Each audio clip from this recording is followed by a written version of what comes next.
I did not find out my inheritance was gone through a letter, a meeting, or a serious conversation. I found out by accident. I was standing in the hallway outside the kitchen, scrolling on my phone, waiting for my coffee to finish brewing. My mom was inside, laughing, really laughing, the way she does when she feels proud of herself. Her voice floated through the doorway, light and excited. "Yes, the floral arch is custom," she said. "It's expensive, but it's worth it. This wedding has to feel magical." There was a pause. Then she added, casually, like she was talking about groceries, "We can stretch the inheritance. Maya will understand. She has time. This wedding is now." I stopped breathing. For a second, I convinced myself I misheard her. Maybe she meant savings. Maybe she meant her own money. Maybe she meant anything other than the inheritance my grandmother had left to me. Then she laughed again and mentioned a number. It was the exact number I would later see missing from my account. I stood there, frozen, my hand still wrapped around my phone, my coffee forgotten. The hallway felt too quiet, like the house itself was holding its breath. My mom kept talking about table linens, about champagne towers, about how proud Grandma would be of Lena. That was the moment it stopped feeling like a misunderstanding. This wasn't confusion. This wasn't poor communication. This was a decision. I walked back to my room without making a sound and closed the door. My heart was beating fast, but my hands were steady as I opened my laptop. I logged into the trust account I rarely checked because I trusted it. Because I trusted them. The balance loaded. A large portion was gone. Not pending. Not delayed. Gone. There was a transfer dated 3 days earlier. The destination was my parents' joint account. The memo line read, "Family event expense." I stared at those words longer than I want to admit. Family event. As if my future was a decoration you could rent and return later. I didn't cry. I didn't feel dramatic or shaky or hysterical the way people expect you to feel when something big is taken from you. What I felt was cold clarity. My grandmother worked double shifts for years. She cleaned offices at night and cooked for people who never learned her name. She saved every extra dollar for one reason, so I could get an education without begging anyone for permission. She had made that very clear. The money was for grad school. Not for flowers. Not for photos. Not for my sister's dream wedding. I heard my mom call my name from the kitchen, asking if I wanted to see a picture of the venue. I didn't answer. I kept staring at the screen, watching the numbers that represented years of work, hers and mine, reduced to a smaller, quieter total. Down the hall, my parents were planning menus. My sister was upstairs on the phone, talking about her dress. The wedding was 3 months away, and everyone was acting like the most important thing in this house was already decided. And apparently, so was my role. The quiet daughter. The flexible one. The one who understands. I closed my laptop and lay back on my bed, staring at the ceiling. I tried to imagine confronting them, tried to picture myself yelling, crying, demanding answers. None of it felt right. Because yelling wouldn't change what they had already done. They didn't ask me. They didn't warn me. They didn't hesitate. They looked at my future and decided it was optional. That was the line that couldn't be taken back. At dinner that night, no one mentioned the inheritance. My dad talked about guest lists. My mom argued about centerpieces. My sister showed us inspiration photos on her phone, glowing with excitement. I nodded. I smiled when expected. I passed the salt. Inside, something settled into place. I realized something that scared me more than the missing money. If I stayed quiet, this would become the story of my life. The one where my plans were always delayed. Where my goals were always negotiable. Where family meant I paid the price so someone else could shine. I went back to my room after dinner and sat at my desk. The house was full of noise, laughter, music, wedding talk, but my room was silent. I opened my laptop again. Not to check the balance. Not to draft a message. Not to argue. I opened a new tab. I stared at the empty search bar for a long moment, feeling the weight of what I was about to do. Then I typed one sentence. Can parents be sued for misusing an inheritance trust meant for education? I didn't scream. I didn't beg. I opened my laptop and typed one sentence. My grandmother, Ella Laner, did not believe in accidents. She believed in preparation. She believed that if you worked hard enough, saved carefully enough, and planned far enough ahead, you could protect the people you loved from the worst parts of the world. Not forever. Just long enough for them to stand on their own. She spent most of her life doing work no one ever praised. Cleaning offices after midnight. Folding uniforms. Cooking meals that were eaten quickly and forgotten just as fast. Her hands were always rough, her back always sore, but her mind was sharp. She noticed everything. Especially people. When I was little, she used to sit at the small kitchen table with me while I did homework. She never pretended to understand my science books, but she listened anyway, nodding as if every word mattered. Education, she would say, tapping the table with one finger, is the one thing nobody can take from you. Not your parents. Not your husband. Not the world. At the time, I thought she was just being dramatic. Now I know she was being specific. When she got sick, she didn't tell many people how serious it was. She hated being a burden. She kept working until her body simply wouldn't let her anymore. By the time doctors insisted she stop, the damage was already done. She passed away quietly. No grand speeches. No unresolved confessions. Just a neat stack of documents, a will, and 2 sealed envelopes. One was addressed to my parents. The other was addressed to me. I remember sitting on my bed, holding that envelope, afraid to open it. Not because I thought it would be long or emotional, but because I knew it would be final. Grandma never wasted words. The letter was short. Her handwriting was steady, even near the end. Maya, this money is for your education only. Not for a car. Not for a party. Not for anyone else. Promise me you will protect it, even if that means protecting it from your own family. That was it. No guilt. No explanation. Just instruction. I cried when I finished reading it, not because of the money, but because of the weight behind it. She had seen something coming long before I ever did.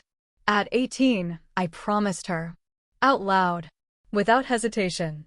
The inheritance wasn't enormous by some standards, but it was life-changing to me. Enough for graduate school. Enough to say no to debt that would follow me for decades. Enough to build a future without constantly asking permission. The trust documents were clear. Painfully clear. The funds were designated exclusively for my education. Tuition. Books. Housing related to school. Nothing else. My parents knew this. They had been present when the lawyer explained it. They had nodded along, solemn and respectful. My mom even squeezed my hand and said, "Your grandma would be so proud of you." I believed her. For a long time, everything was fine. The money sat untouched, exactly where it was supposed to be. I worked hard. I stayed out of trouble. I planned my future around that promise. Then my sister got engaged. At first, it was just excitement. Group texts. Pinterest boards. Venue tours. Nothing alarming. I was happy for her, or at least I told myself I was. She had always wanted a big wedding, and everyone knew it. The conversations shifted slowly. Prices crept up. Expectations grew. The word budget stopped appearing. One night, my mom mentioned how lucky we were to have extra resources. I didn't question it. Another time, my dad joked that Grandma would have loved a celebration like this. I laughed along, even though something about that made me uncomfortable. I still didn't think they would cross that line. Why would they? The promise wasn't vague. The instructions weren't flexible. And it wasn't their money. But when people want something badly enough, they start rewriting reality in small, quiet ways. They stop seeing boundaries. They start seeing obstacles. And obstacles in their minds are meant to be moved. Looking back, the warning signs were obvious. The way my mom talked about the inheritance like it was part of a shared family pool. The way my dad avoided specifics when I asked about long-term planning. The way my sister never once asked how I felt about any of it. They didn't see themselves as taking something from me. They saw themselves as reallocating. As if my future was a flexible asset. As if my grandmother's last wish was a suggestion. As if my promise to her was inconvenient. When I stood in that hallway and heard my mom say, "Maya will understand," it wasn't just about the money. It was about who they thought I was. The daughter who adapts. The one who waits. The one who never makes things difficult. What they didn't realize was that my grandmother had raised me too. She had taught me to read fine print. To listen to what people don't say. To recognize when love is being used as leverage. At 22, staring at that drained account, holding her letter in my hands again, I finally understood why she had added that last line. Even if that means protecting it from your own family. At 22, I finally understood why she warned me about my own family. Growing up, my sister Lena was never cruel to me. That's important to say, because it would be easier if she were. She didn't bully me or sabotage my work or openly mock my interests. She didn't need to. The hierarchy in our house existed without effort. It was woven into everyday life, subtle enough to deny, obvious enough to feel. Lena was the golden child. Not because she demanded it, but because my parents needed her to be. She was confident, outgoing, beautiful in a way that photographs loved. She liked things my parents understood: fashion, social life, milestones that came with clear timelines. Engagements. Weddings. Babies. Things you could explain to friends without having to translate. I was quieter. More inward. I spent weekends in libraries and labs, chasing questions that didn't have neat answers. When I talked about research, my parents nodded politely, the way people do when they're waiting for a conversation to end. They loved me. I don't doubt that. But love isn't always equal. When Lena succeeded, it was celebrated loudly. Dinners out. Phone calls to relatives. Pride that filled the room. When I succeeded, it was acknowledged efficiently. That's nice. That's good for you. You've always been smart. Smart is what you call someone when you don't know what else to say. As kids, it didn't bother me. I learned early that attention wasn't currency I needed. I had my grandmother, my books, my own internal sense of direction. I didn't want spotlights. I wanted stability. But adulthood has a way of turning childhood patterns into financial decisions. When Lena got engaged, my parents went into overdrive. My mom threw herself into planning like it was a second career. My dad became obsessed with details, venues, guest lists, seating charts. Everything mattered because this was Lena's moment. I watched from the edges. At first, I told myself it wasn't personal. Weddings are stressful. Big emotions. Big expectations. There wasn't room for me in that picture, and that was fine. Then the language changed. It stopped being Lena's wedding and became our family's big event. My mom would say things like, "This is once in a lifetime, and you can't put a price on memories." My dad would add, "People will remember this forever." No one asked what people would remember about my life. I started hearing phrases that made my stomach tighten. "We'll figure it out later." "You're flexible." "You're not in a rush." They talked about my future the way people talk about a renovation they plan to get around to someday. The night I finally confronted them, I didn't raise my voice. I waited until after dinner, until Lena went upstairs to call her fiancé and my dad settled in front of the TV. My mom was at the sink, rinsing plates, humming softly. "Mom," I said, "did you move money out of my education trust?" She didn't answer right away. She kept rinsing, kept humming, as if ignoring the question would change it. Then she sighed and turned around, drying her hands on a towel. "We're borrowing it," she said. "Temporarily." Borrowing. As if you can borrow something from a dead woman who left explicit instructions not to. "You didn't ask me," I said. She smiled, tight and practiced. "We didn't think you'd say no." That was the moment it clicked. This wasn't an oversight. This wasn't panic. This was calculation. Golden child math is simple. You take from the one who won't make a scene and give to the one whose happiness feels urgent. "I'm not okay with this," I said. "Grandma left that money for my education." My dad muted the TV with a sharp press of the remote. "We know," he said, irritation creeping into his voice. "But this is family. Sometimes you make sacrifices." "For who?" I asked. He didn't answer. My mom stepped in instead. "Lena is starting a family. This wedding sets the tone for her whole life. Your school can wait." There it was. The hierarchy spoken out loud. "My education isn't optional," I said quietly. She tilted her head, the way she used to when I was a child, and said something she considered dramatic. You're being emotional. I almost laughed. Because the irony was overwhelming. They were spending tens of thousands of dollars on flowers and lighting and designer tableware, but I was the emotional one for objecting. Lena came downstairs halfway through the conversation. She froze when she saw the tension. "What's going on?" she asked. My mom didn't hesitate. "Maya is upset about the wedding budget." Lena's eyes flicked to me, then away. "You're really doing this now?" That hurt more than anything my parents said. Not because she was malicious, but because she didn't even question whether the money should have been mine in the first place. She assumed it was available. She assumed I would adapt. "You never asked me," I said to her. "About the money." She shrugged. "I thought Mom and Dad handled it." Of course she did. That's how golden child math works. Responsibility flows upward. Consequences flow sideways. The conversation ended without resolution. My parents dismissed it as stress. Lena went back upstairs. The TV went back on. Nothing changed. Except me. I went back to my room that night and replayed every interaction in my head. Every moment I'd been praised for being easy.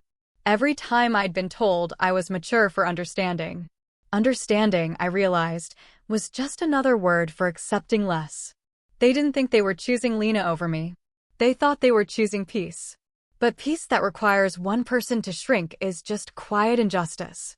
And for the first time, I stopped wondering if I was allowed to fight this. I started wondering why I ever thought I wasn't. Because once you see the math clearly, you can't unsee it. And I was done being the variable that always disappeared from the equation. After that night, nothing changed on the surface. My parents still talked about the wedding. My sister still floated through the house wrapped in excitement and stress. Life continued in that strange way it does when something important has already broken, but no one wants to acknowledge the sound it made. I started checking the trust account every morning. Not because I expected the money to magically reappear, but because I needed to see the damage clearly. Numbers don't lie. People do. Each time I logged in, the balance sat there, unchanged and wrong. The missing amount felt louder than the remaining total, like a gap your tongue keeps returning to when you've lost a tooth. One morning, I clicked deeper into the transaction history. I hadn't wanted to at first. There's something almost intimate about reading the details of a betrayal. Dates. Amounts. Notes left behind as if everything were normal. The transfer wasn't a single, impulsive move. It was several. Smaller amounts at first. Then larger ones. Each with neat memo lines that made my stomach twist. Venue deposit. Catering. Floral design. They didn't even bother to hide it behind vague language. It was all there, laid out cleanly, methodically. Planned. I realized then that this hadn't been a desperate last-minute decision. This was something they had discussed, justified, and executed over time. While I was studying. While I was applying to programs. While I was building my future around a promise they were quietly dismantling. That realization hurt more than the missing money. I sat on my bed, laptop balanced on my knees, and thought about every moment in the past few months when my parents had looked me in the eye and asked about my plans. They hadn't been lying. They just hadn't felt the need to tell me the truth. At dinner that night, I tested a theory. So, I said casually, "Have you guys finalized all the wedding payments?" My mom brightened immediately. "Almost. Just a few things left. The photographer is incredible.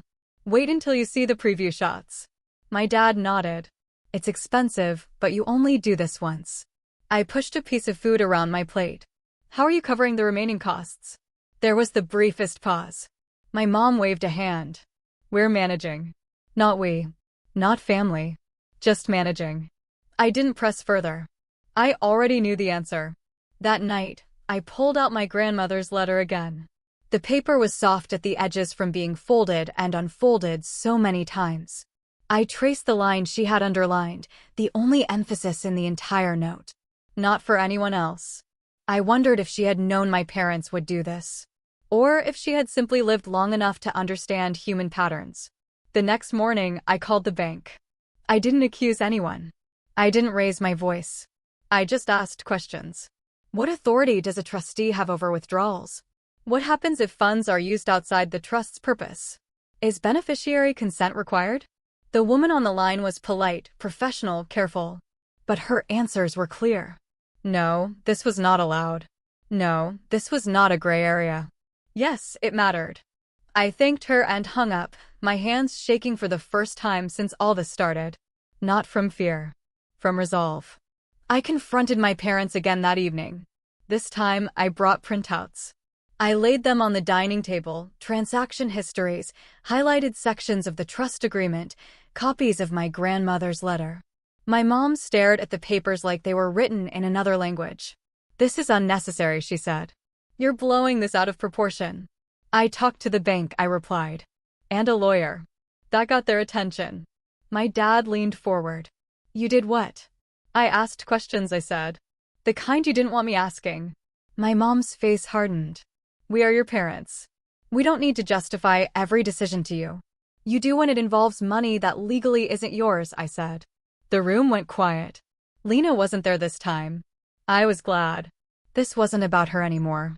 This was about authority and boundaries, and the moment where family stops being a shield and starts being an excuse. "We are not thieves," my mom said sharply. "I didn't say you were," I replied.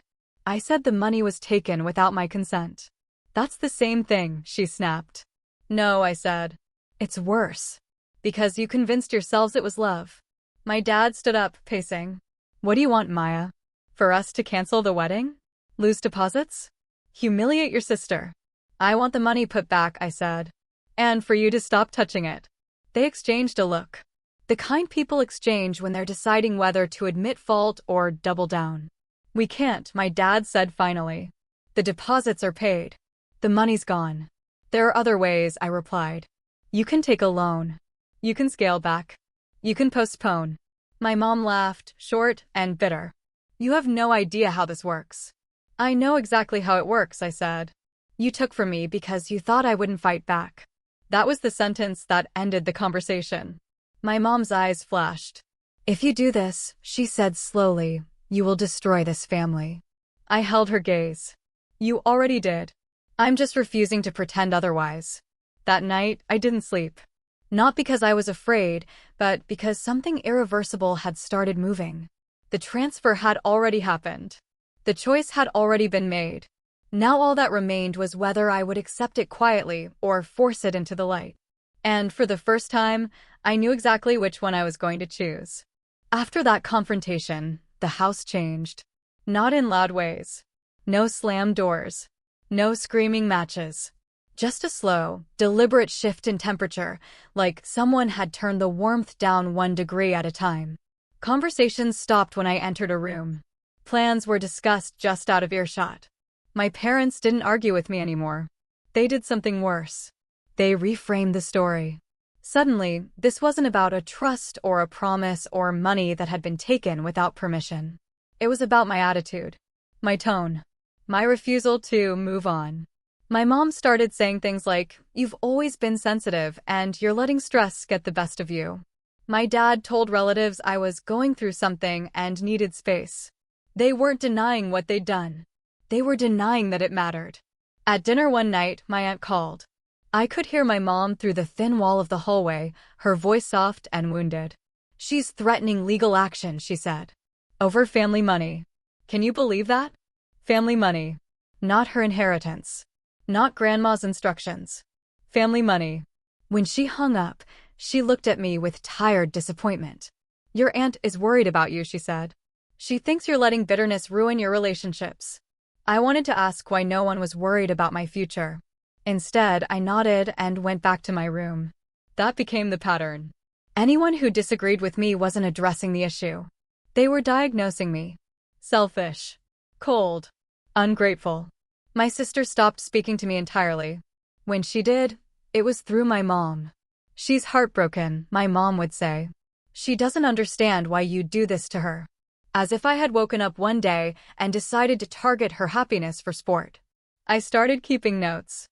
Not because I planned to show them to anyone, but because I needed proof that I wasn't imagining things. Dates.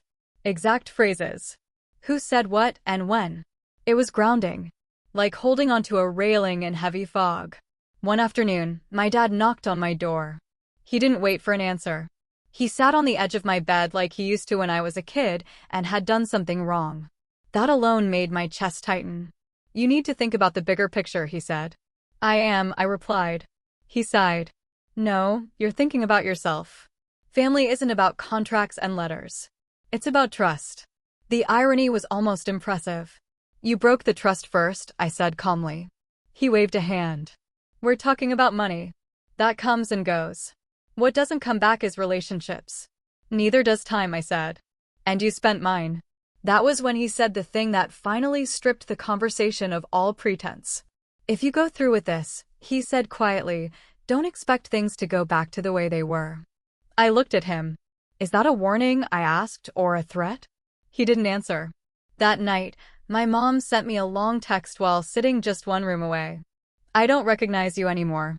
Grandma would be ashamed to see you tearing this family apart over money. Is this really who you want to be?" I read it twice. Then I opened Grandma's letter again and read her words for the 100th time. Not ashamed. Prepared. The next morning, my sister finally spoke to me. She cornered me in the hallway, eyes red, arms crossed like armor. "You're doing this on purpose," she said. "You've always resented me." "That's not true," I replied. "You're jealous," she snapped. "You hate that Mom and Dad are doing something big for me." I shook my head. "I hate that they took something that wasn't theirs." She laughed bitterly. "You could still go to school. You'll figure it out. Why does everything have to be perfect for you?" There it was. The assumption that my dreams were adjustable. That I would land on my feet no matter what they took. "Because it was promised," I said. "And because I worked for it." She stared at me like I was speaking another language. "You're choosing money over us," she said. "No," I replied. "You're asking me to choose silence over myself." She walked away without another word. A week later, relatives started reaching out directly. Texts, emails, calls I didn't answer. "Your parents are devastated. This stress isn't good for your mother. You only get one family." No one asked if I was okay. No one asked what losing that money meant for my plans. They were all focused on damage control, on restoring the image. That's when I understood something important. They weren't afraid I was wrong. They were afraid I was right. Because if I was right, then the story they'd been telling themselves about love, sacrifice, and good intentions collapsed. And instead of facing that, they tried to make me the problem. Family had stopped being a place of safety. It had become leverage. A way to pressure me into compliance by threatening loneliness, guilt, and loss of belonging. I sat at my desk one night, staring at my laptop, rereading the emails from the lawyer I'd contacted. Everything was clear. The law didn't care about feelings. It cared about documents, intent, boundaries. For the first time since this started, I felt something like relief.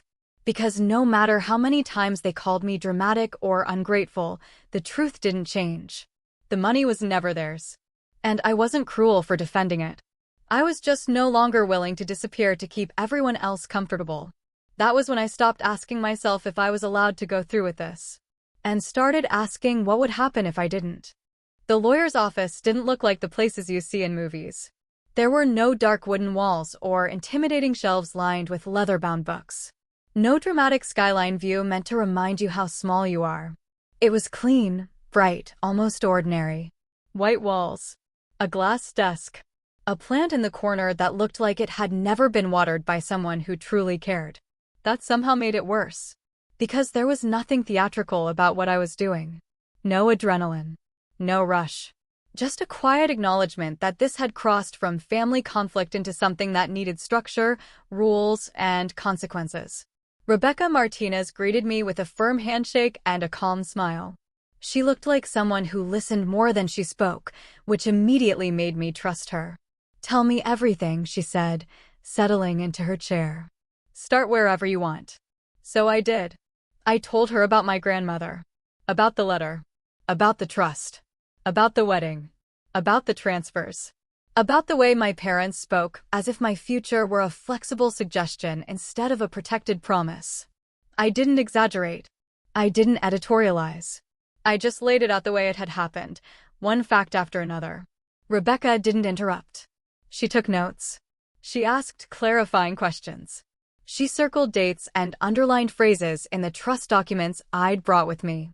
When I finished, the room went quiet. She leaned back in her chair and looked at me carefully, not like someone judging, but like someone measuring the weight of what I'd just handed her. "Do you want the short answer or the long one?" she asked. "Both," I said. She nodded. "Short answer?" "Yes. You almost certainly have a case." Something in my chest loosened. "And the long answer?" I asked. She slid the trust documents back across the desk. "The language here is very clear. These funds are designated exclusively for your education. Your parents, as trustees, have a fiduciary duty to use them only for that purpose. Using them for a wedding, even a family wedding, is misappropriation." The word landed heavily between us. Misappropriation. Not misunderstanding. Not miscommunication. Misappropriation. "If you file," she continued, "you can seek to recover the funds, freeze what remains, and potentially stop any further misuse." "And if I don't?" I asked. She didn't answer immediately. "If you don't," she said carefully, "then legally, the misuse becomes normalized. And emotionally, you teach everyone involved that your boundaries don't matter." That hit harder than I expected. I looked down at my hands. "They're going to hate me." Rebecca didn't pretend otherwise. "They might," she said. "They'll probably say you're ungrateful, that you're choosing money over family." People tend to use the word family when they want to avoid accountability. I laughed softly despite myself. "You should also know," she added, "that this won't be quick. There will be hearings. There may be court orders. And if the court rules in your favor, your parents could be required to return the funds, even if that means selling assets." My stomach tightened. "Our house?" I asked. "Possibly," she said. "Or other property. Or savings. I can't predict the exact outcome, but you should be prepared for that reality." I closed my eyes for a moment. This wasn't just a lawsuit. It was a detonation. "Does that change what you want to do?" she asked gently. I thought about the kitchen conversation. The laughter. The numbers spoken out loud. The memo line that read family event expense. I thought about my grandmother's letter. "No," I said. "It doesn't." Rebecca nodded, as if she had expected that answer. "Then we proceed carefully," she said. "Not emotionally. Strategically." She explained the steps.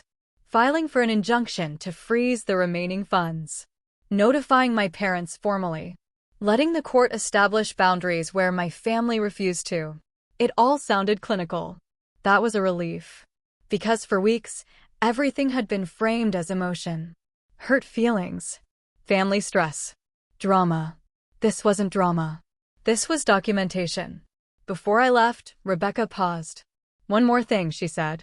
"Once we file, there's no quiet undoing this. Even if you reconcile later, this moment will exist." "I know," I replied. She studied me for a second longer. "You don't look like someone acting out of spite." "I'm not," I said. "I'm acting out of necessity." Outside the office, the city moved the way it always did. Cars. People. Noise. Life going on as if nothing monumental had just shifted. I sat on a bench across the street and stared at the glass building. I had done it. Not dramatically. Not angrily. Just decisively. That evening, I met Timmy outside the campus library. He handed me a coffee and studied my face. "So," he said slowly, "did you actually hire a lawyer?" "Yes," I said. He let out a low whistle. "That's big." "I know." He leaned against the railing, thoughtful. "Can I ask you something?" "Of course." "If you do nothing," he said, "and let them keep that money, what does your life look like 5 years from now?" The answer came instantly. Smaller. Delayed. Quiet in all the wrong ways. "I'd disappear," I said. He nodded. "Then this isn't about money." "No," I agreed. "It's about making sure I exist." Later that night, I signed the documents. Not with shaking hands. Not with tears. Just a steady pen stroke. The moment the paperwork was filed, something strange happened. I stopped feeling guilty. Because guilt assumes wrongdoing. And for the first time since this began, I knew exactly where I stood. On my grandmother's side. On my future's side. On my own. And once that line was crossed, there was no going back. The papers were served on a Tuesday. Nothing dramatic happened when it did. No police cars. No raised voices. Just an envelope handed over politely by a process server who looked like he'd done this 1,000 times before and would do it 1,000 more. I wasn't home when it happened. I was at the library, sitting in my usual spot near the windows, pretending to read while my phone sat face down on the table like a loaded object. I knew the timing. Rebecca had warned me. Still, when my phone finally vibrated, my chest tightened. It was my mother. One message. Then another. Then a missed call. I didn't answer. I finished the page I was on, even though I couldn't tell you a single word I'd just read. I packed up my things slowly, deliberately, the way you do when you know that once you leave a place, nothing will be the same when you return. When I walked into the house that evening, the air felt thick. My mother was in the living room, standing instead of sitting, as if she'd been pacing. My father sat rigidly on the couch, hands clasped so tightly his knuckles were white. The envelope lay open on the coffee table between them. "You actually did it," my mother said the moment she saw me. Her voice wasn't loud. It was stunned. Like someone waking up from a bad dream and realizing it didn't end when they opened their eyes. "Yes," I said. "I did." She laughed, a sharp, disbelieving sound. "You sued us. Your own parents." "You were served," I corrected gently. "I didn't ambush you." My father stood up. "Do you have any idea what this is going to do to us?" he asked. "To your sister?" "I know exactly what it's going to do," I said. "It's going to stop you from using my inheritance." "That wedding is in 6 weeks, my mother snapped. 6 weeks. Do you know how humiliating this is?" There it was again. Not wrong. Not illegal. Humiliating. I looked at the envelope on the table. "You could have avoided this," I said. "All of it." My mom's eyes flashed. "By letting you control us with money?" "I don't control it," I replied. "Grandma did."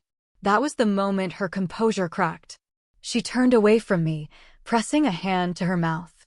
"I can't believe you do this," she said. "After everything we've done for you." My father's voice was colder. "You've drawn a line, Maya. Don't expect things to go back to normal." "I'm not," I said. That night, the house was silent in a way it had never been before. Doors closed softly. Footsteps avoided. The TV stayed off. I lay in bed listening to the sounds of people who no longer knew how to exist together. The next day, my sister texted me. "How could you?" That was it. No greeting. No question. Just accusation. I stared at the message for a long time before replying. "They used money that wasn't theirs," I typed. I asked them to stop. Her response came almost immediately. "You're ruining my wedding." I deleted 3 drafts before finally answering. "I didn't ruin anything. I exposed it." She didn't reply. Instead, she blocked me. Word traveled fast. Relatives called my parents. My parents talked to relatives. The story reached me filtered and softened through people who had already decided what kind of person I was. "She's being dramatic. She's always been difficult. She doesn't understand how families work." No one called to ask for my side. It was easier to believe I had snapped than to accept that something ugly had been done quietly and deliberately. The injunction hearing happened quickly.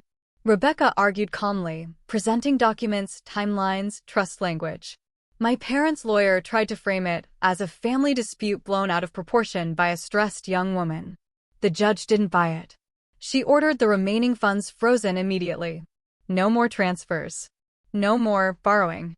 No more pretending.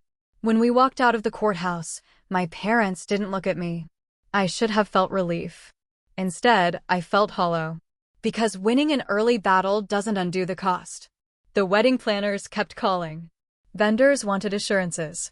My parents grew frantic, juggling payments from other accounts, scrambling to keep the illusion intact. At home, my name stopped being said out loud. I became she. She's gone again. She's being unreasonable.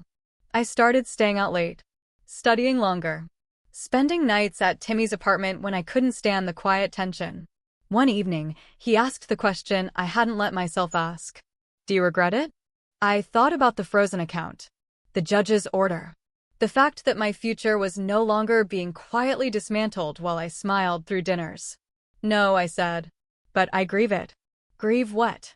"The family I thought I had," I replied. The version of them who would have chosen me without a court forcing them to. That grief sat heavy, but it didn't change my resolve.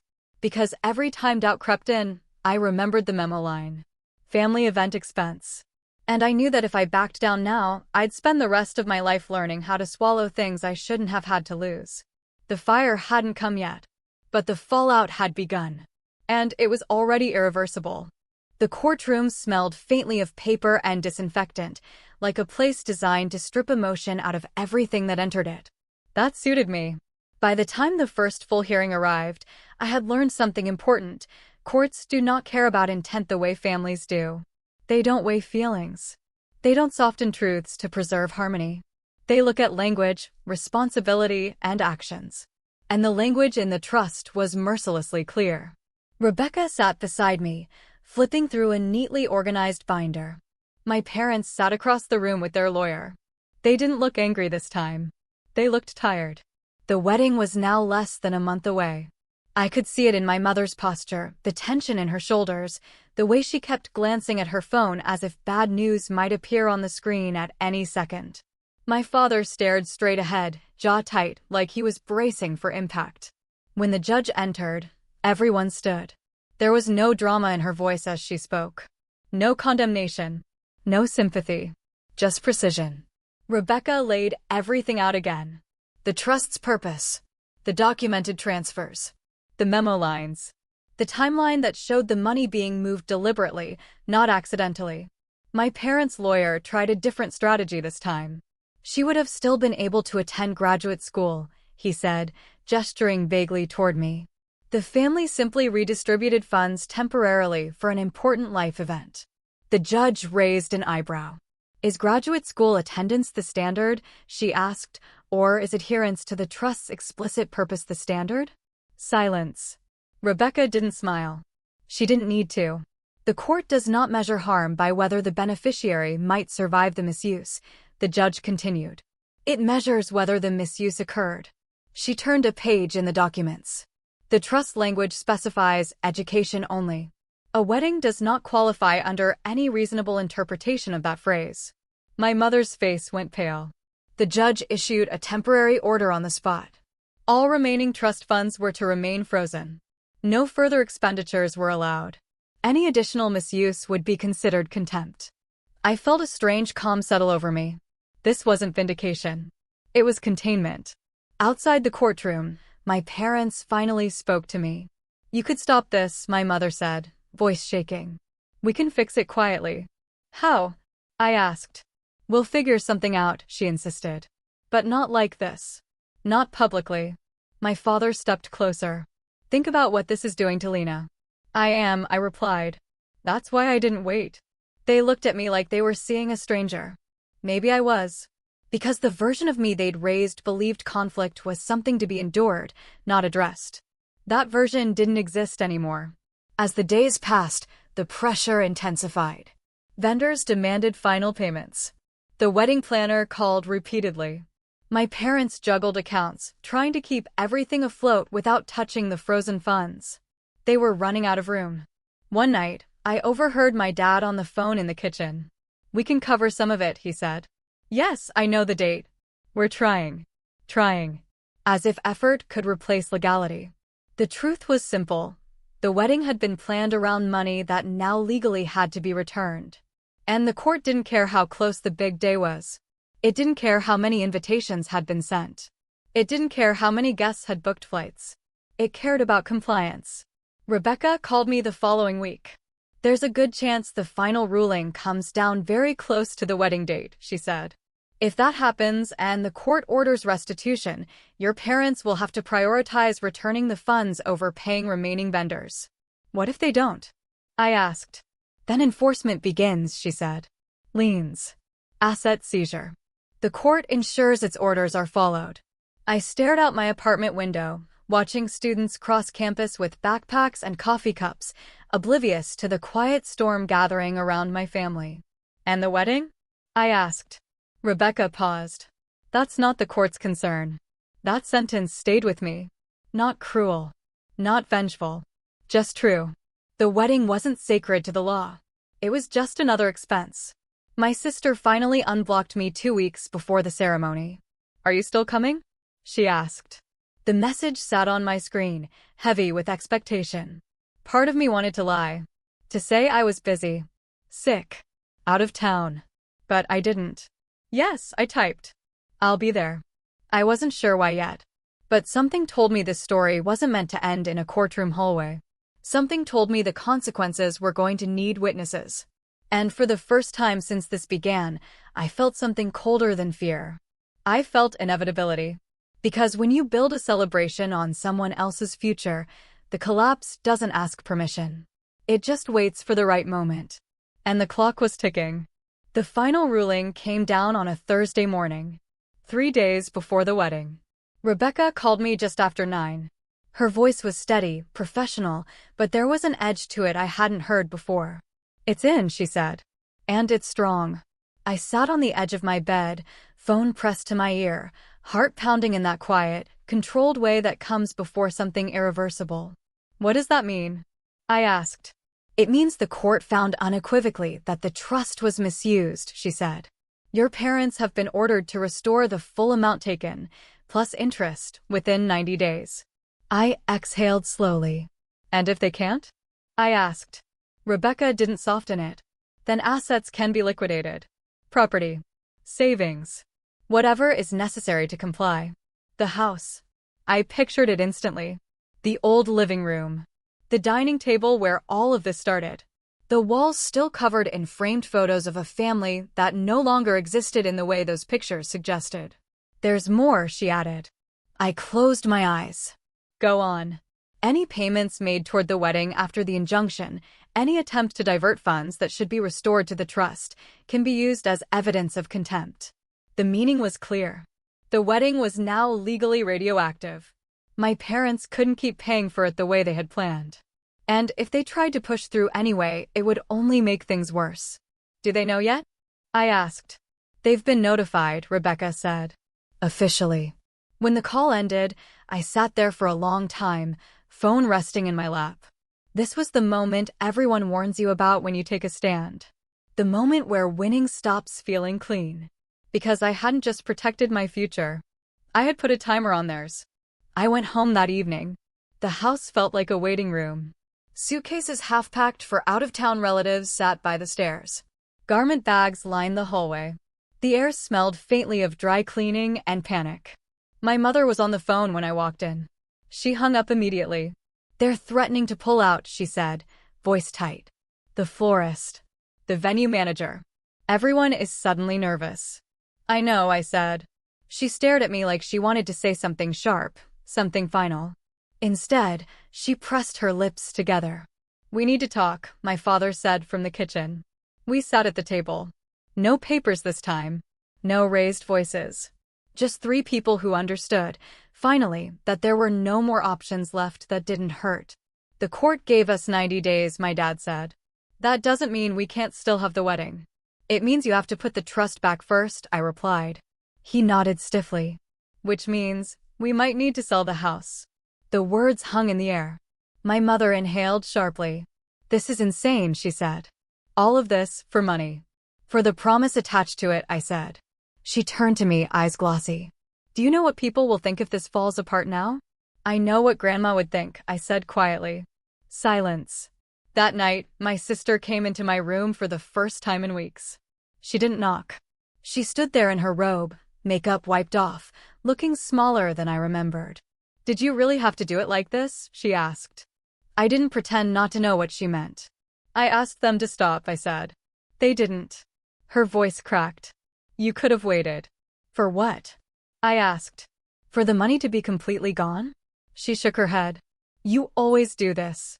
You always choose the moment that hurts the most." I looked at her, really looked at her. "I chose the moment they left me no choice," I said.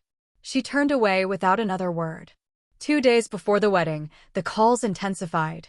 Daniel's parents wanted meetings. Vendors wanted guarantees.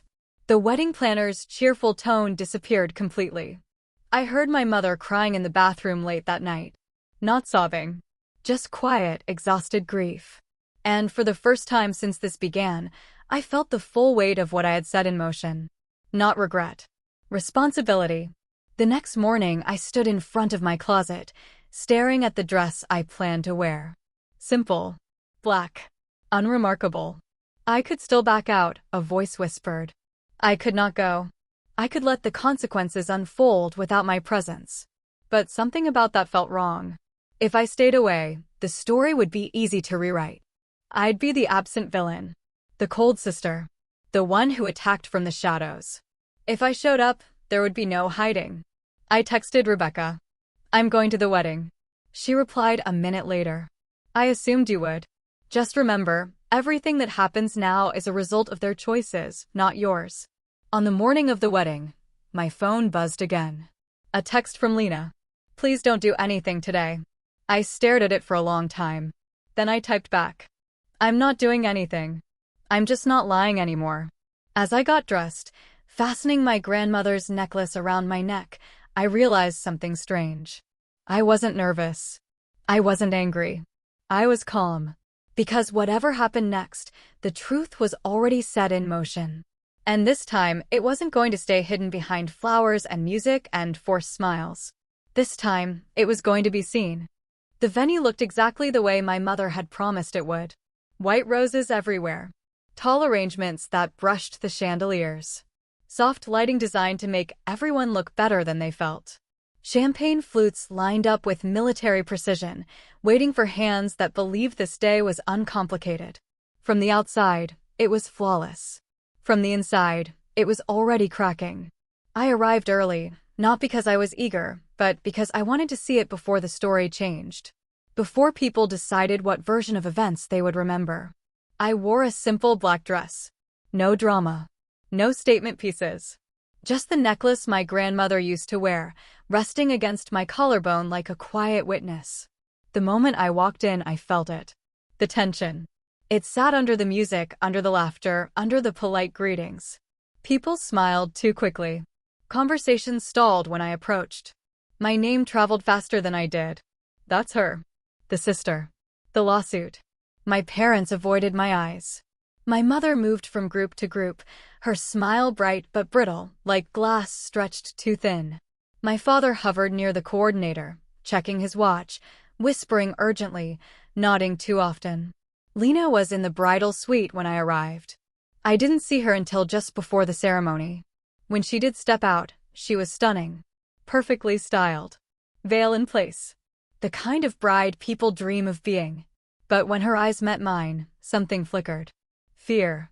Anger. Uncertainty. We didn't speak. The ceremony started 15 minutes late. At first, people joked about it. Weddings always run behind. No one thought twice. Except me. Because I knew what was happening behind the scenes. I saw the venue manager speaking in hushed tones to my father. I saw the wedding planner's face tighten as she checked her clipboard again and again.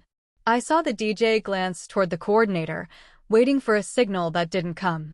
Still, the doors opened. Lena walked down the aisle on my father's arm. Guests stood. Phones lifted. The moment unfolded the way it always does, beautiful and choreographed. I watched it with a strange detachment. Not bitterness. Not envy. Just clarity. This was the picture they had chosen over everything else. The vows were spoken. Applause filled the room. People exhaled, relieved. For a brief moment, it almost worked. Then the ceremony ended, and reality returned.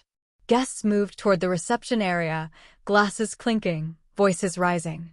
The DJ cued music. And then, nothing. The song didn't start. There was a pause. A laugh from somewhere in the crowd. The DJ tapped his headphones, frowned, tried again. Still nothing. That's when I saw him. A man in a dark suit, not dressed like a guest, standing just inside the entrance. He wasn't carrying flowers or a gift. He was holding a folder. He spoke first to the venue manager. I watched the manager's face change. Confusion. Recognition. Alarm. The manager nodded slowly, then turned toward my parents. The man followed.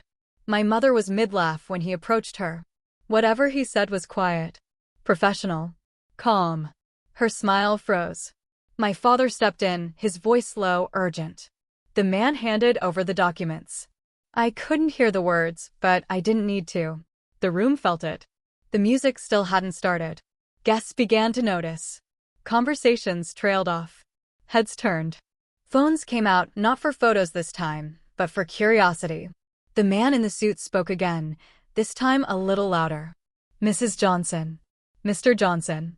You have been formally served regarding the enforcement of the court's judgment.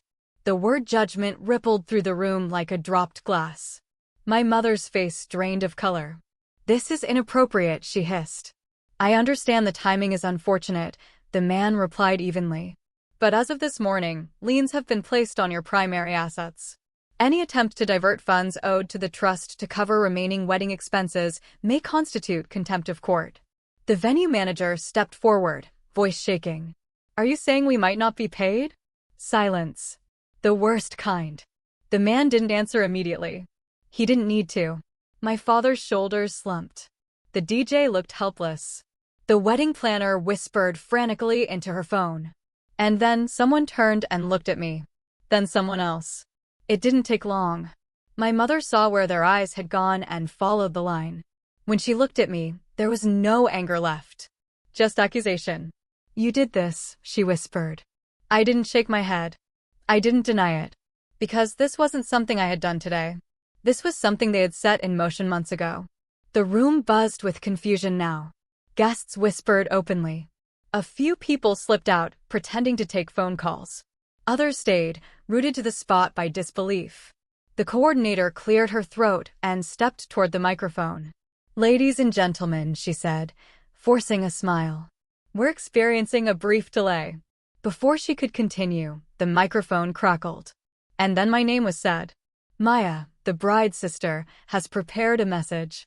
I hadn't planned that introduction, but I accepted it. I walked toward the microphone. Each step felt oddly steady. My heart wasn't racing.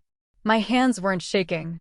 It felt like everything had finally slowed to the speed it was meant to move. The room fell silent. Dozens of eyes fixed on me. My parents. My sister. Her new husband. His parents. Extended family. Friends who had been told a version of this story that didn't include me. I adjusted the microphone. Thank you, I said. My voice carried easily. I wasn't planning to speak today, I continued. But given what's happening, I think it's only fair that everyone understands why. A murmur spread through the room. I'm Maya, I said. I'm the bride's younger sister. And 3 days ago, a judge ruled that my parents misused an inheritance my grandmother left specifically for my education to fund this wedding. Gasps. Someone said, wait, what? I held up a folded piece of paper. This is the letter my grandmother wrote to me, I said. She worked her entire life to make sure I could go to graduate school without debt. She made one request. I read the line aloud. This money is for your education only. Not for a party. Not for anyone else. The silence deepened. I asked my parents to stop when I found out, I continued. They refused. I was told I was selfish, emotional, ungrateful. So I did the only thing left to protect what she gave me. I looked around the room. If you're wondering why the music stopped, I said calmly, it's because the court ordered the money to be returned. And today, that order is being enforced. I didn't accuse. I didn't insult. I just told the truth. And before anyone decides how they feel about that, I finished, I want to ask one question. I paused. If someone took the future your grandmother sacrificed everything to give you and turned it into decorations and photographs, would you call what you're watching a fairy tale? No one answered. Behind me, Lena's bouquet trembled in her hands. And in that moment, I knew. The wedding wasn't ruined by me. It was undone by the truth catching up to it. For a few seconds after I stepped away from the microphone, no one moved. The silence wasn't dramatic. It wasn't explosive. It was heavy, the kind that presses down on a room when everyone realizes they've been part of a story they didn't fully understand. Then the whispers started. Not the hushed, polite murmurs from earlier, but open, uncontrolled ones. Did you know? Is that true?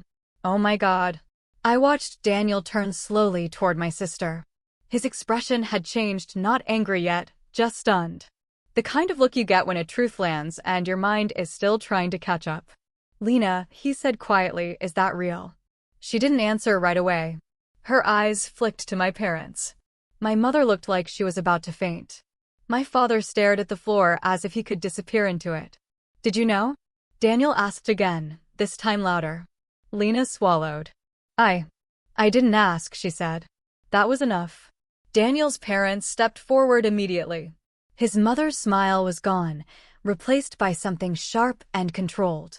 "You used your other daughter's inheritance for this," she demanded, staring straight at my parents. "Without telling anyone?" My father opened his mouth, then closed it again. "It's more complicated than that," my mother said weakly. "It isn't," Daniel's father replied. "It's very simple." Around them, the reception dissolved. Guests who had been laughing minutes earlier now avoided eye contact. A few people quietly placed their gift envelopes back into their bags. Others drifted toward the exits, murmuring excuses about early flights and babysitters. The DJ finally unplugged his equipment. No music. No dancing. No celebration. Just consequences. I stood near the edge of the room, invisible again, but this time by choice. I had said what needed to be said. The rest wasn't mine to manage. Lena sank into a chair, her dress pooling around her like something too heavy to carry. Daniel stood a few feet away, running a hand through his hair, staring at the floor. They weren't fighting. That was worse. They were recalculating. The wedding planner approached my parents, clipboard clutched to her chest. "We need to talk about payment," she said, voice tight. Immediately. My mother nodded numbly. Guests continued to leave. Some hugged Lena awkwardly. Some avoided her altogether. A few cast looks at me, some sympathetic, some accusatory, some simply curious. I didn't follow any of them. I stepped outside. The air was cool, sharp against my skin. Inside, I could still hear muffled voices, but out here, everything felt suddenly distant. I leaned against the stone wall and breathed. Not in relief. In acceptance. A few minutes later, Timmy found me. He hadn't planned to attend, but he'd come when he heard the situation might escalate. "You okay?" he asked softly. "I don't know yet," I replied honestly. He nodded. That was controlled. I almost laughed. That's one word for it. Inside, the reception continued in fragments. The cake was cut, but no one cheered. The champagne was poured, but glasses stayed half full. Conversations happened in corners, not circles. The illusion was gone. Eventually, my mother came outside. She didn't shout. She didn't accuse. She just looked tired. "You humiliated us," she said quietly. "I told the truth," I replied. She shook her head. "You could have handled it privately." "I tried," I said. "You told me I was overreacting." She didn't deny it. For the first time, she didn't defend herself. "You destroyed your sister's wedding," she whispered. I met her eyes. "You built it on something that wasn't yours." She closed her eyes. Behind her, through the glass doors, I saw Daniel's parents gathering their coats. I saw Lena sitting alone at a table, her perfect dress wrinkled, her makeup smudged. I didn't feel victorious. I felt sad, but not regretful. Because regret implies you'd choose differently if you could go back. And I wouldn't. The reception ended early. No announcement. No formal goodbye. Just a slow, quiet unraveling as guests slipped away. I left without saying anything else. At home that night, the house felt emptier than it ever had. Not because people were gone, but because pretense was. My phone buzzed once. A message from Lena. "I hope you're happy." I stared at it for a long time before typing back. "I hope you're honest with yourself." She didn't reply. 2 days later, Daniel postponed the honeymoon. Officially, they needed time. Unofficially, his parents wanted answers. The wedding photos never made it online. The ones that did appear were cropped carefully. Tight angles. Forced smiles. No wide shots of the room. People moved on. They always do. The legal process didn't. The court's order stood. My parents had 90 days to restore the trust. To do that, they listed the house.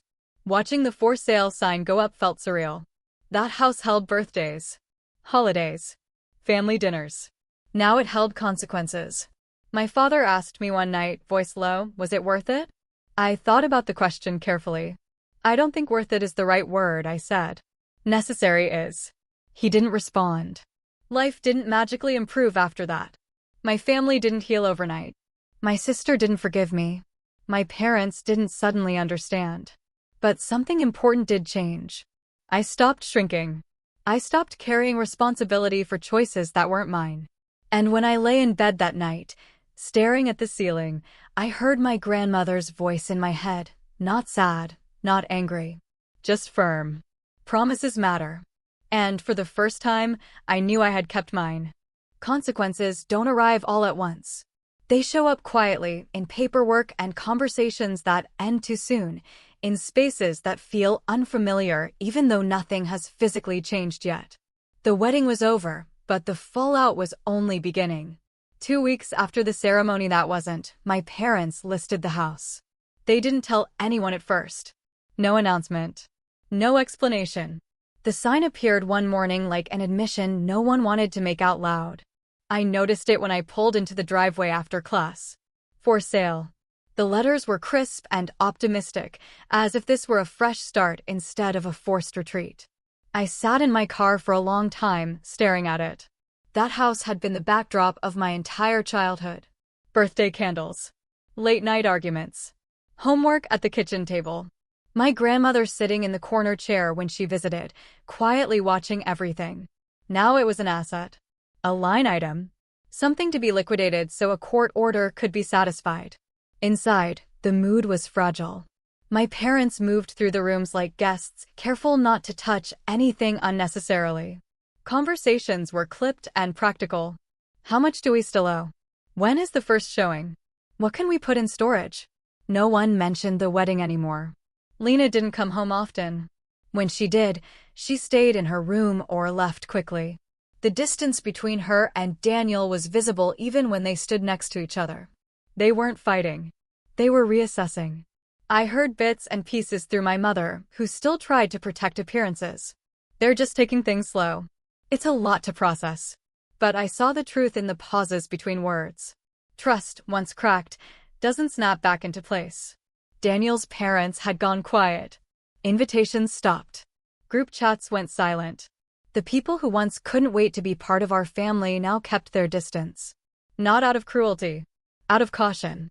The court process moved forward with brutal efficiency. Appraisals. Listings. Offers.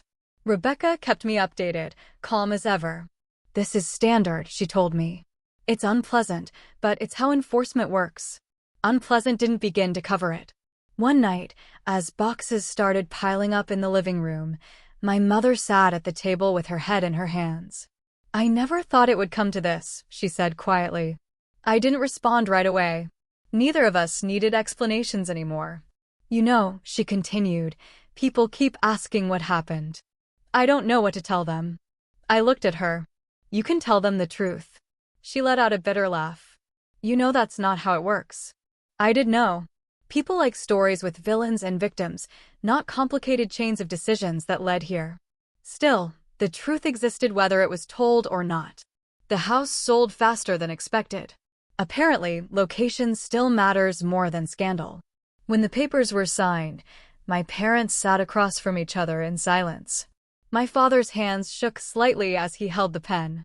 Afterward, he stood in the empty living room and looked around. All those years, he murmured. I didn't comfort him. Not because I was cruel. Because I had learned that stepping in too early only blurs accountability. They moved into a smaller condo on the edge of the city. No dining room big enough for extended family dinners. No guest room. No room for the illusion they'd been maintaining. I moved out shortly after. Not dramatically. Just practically. A small apartment near campus. Second-hand furniture. A desk by the window. It wasn't impressive. But it was mine. The trust was restored in full before the deadline. Every dollar. Every cent of interest. When I saw the updated balance, I didn't feel joy. I felt closure. Because the money had never been about luxury or revenge. It was about continuity. About honoring something that had been nearly erased. My parents didn't apologize the way people expect apologies to sound. There were no speeches. No tearful admissions. Just quiet changes. My mother stopped saying I was dramatic. My father stopped framing everything as sacrifice. They didn't admit wrongdoing outright, but they stopped denying it. Lena and I didn't speak for months. When we finally did, it was brief and careful. I didn't know how bad it was, she said. I know, I replied. That was all. Her marriage didn't end. But it didn't resume the way it had been planned either. No honeymoon photos. No gushing posts. Just a subdued announcement months later that they were moving forward privately. The word privately carried weight now. As for me, life narrowed in the best possible way. Classes. Research. Work. Sleep. No family drama. No late-night guilt spirals. No constant negotiation over my own boundaries. Sometimes, late at night, doubt would creep in. Had I gone too far? Could I have handled it differently? Did justice have to cost this much? Those questions never fully went away. But neither did the answer that followed. If I had stayed silent, the cost would have been permanent. The loss wouldn't have been a house or a reputation. It would have been me. The version of myself who learned, once and for all, that promises matter, even when the people breaking them insist they're doing it out of love. Especially then. Because consequences aren't punishment. They're simply what happens when choices finally meet reality. And in the end, that was the only outcome that made sense. People like clean endings. They like apologies that fix everything. Reconciliations that happen over coffee. Families that bend, but don't break. This wasn't that kind of story. There was no moment where my parents sat me down and said, "We were wrong." No scene where my sister hugged me and thanked me for teaching her a lesson. No version where the wedding disaster magically turned into a stronger bond. What happened instead was quieter and harder to explain. Life moved on. Classes resumed. Deadlines returned. I learned which coffee shop near campus stayed open the latest and which library desk caught the best afternoon light. I built routines that didn't revolve around managing other people's expectations. Some days, I barely thought about the wedding at all. Other days, something small would bring it back. A photo of white roses on someone else's feed. A joke about family drama overheard in passing. A comment like, "I could never do that to my parents." Those moments still made my chest tighten. Because there's a version of this story people prefer. The version where I'm cold, calculated, unforgiving. The version where money mattered more to me than blood. The version where I could have just let it go. That version is easier to digest. What people don't like is the version where silence becomes a slow kind of erasure. Where love is conditional on how much you're willing to lose quietly. Where family only works if one person keeps shrinking to make room for everyone else. I think about my grandmother often now. Not in a sad way. In a steady one. She didn't leave me that money because she wanted me to be rich.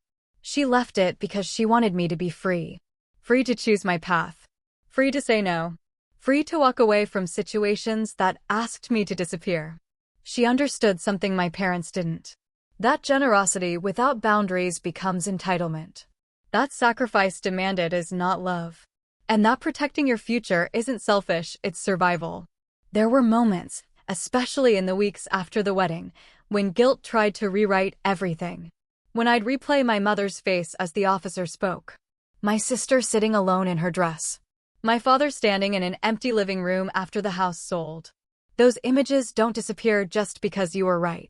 But neither does the image of myself, standing in that hallway, listening to my future being discussed like a budget line item.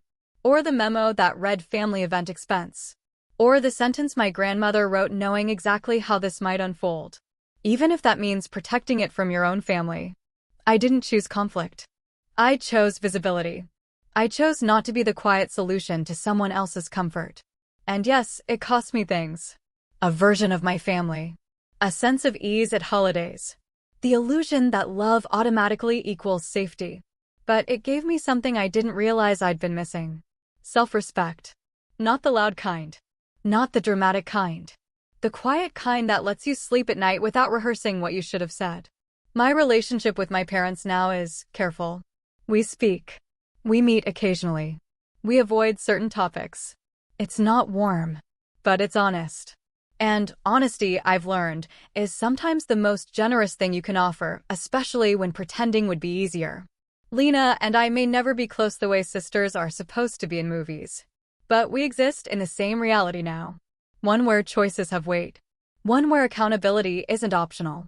One where silence isn't the price of peace. If there's one thing I want people to understand, it's this. Standing up for yourself doesn't always feel empowering in the moment. Sometimes it feels lonely. Sometimes it feels cruel. Sometimes it feels like you're burning bridges you didn't mean to cross. But bridges that only exist if you're willing to carry everyone else aren't bridges. They're traps. So here's the question I still sit with. The one that doesn't have an easy answer. When the people who are supposed to protect your future are the ones selling it off for their version of happiness, what do you owe them? Your silence? Or the truth that finally forces them to see you, not as background, not as backup, not as the one who will always understand, but as a person whose future was never theirs to spend. Because once you choose yourself, even quietly, there's no going back. And maybe that's the point.